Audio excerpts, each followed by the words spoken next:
রুই মাছের ঝাল ফিরেছি। নামটা কি শুনেছো কখনো?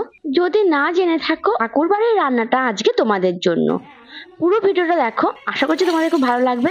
আর রান্নাটা ভালো লাগলে একটা সাবস্ক্রাইব করে যেও। প্রথমে রুই মাছ নুন আর হলুদ ভালো করে মাখিয়ে আমি রেখে দিয়েছিলাম। এইদিকে দুটো পেঁয়াজ এরকম কুচি কুচি করে কেটে নিয়েছিলাম বেরেস্তা তৈরি করার জন্য। ঠাকুরবাড়ির রান্নার একটা বিশেষত্ব আছে, যে কোনো রান্নার পরই এই বেরেস্তা উপর থেকে ছড়িয়ে দেওয়া হতো। রান্নার নাকি স্বাদ বা গুণ দুটোই বেড়ে যায়। আমাকে একটা বাটনা বাটতে হবে, তার জন্য একটা পেঁয়াজ, একটু আদা, একটা শুকনো লঙ্কা বেটে নিলাম।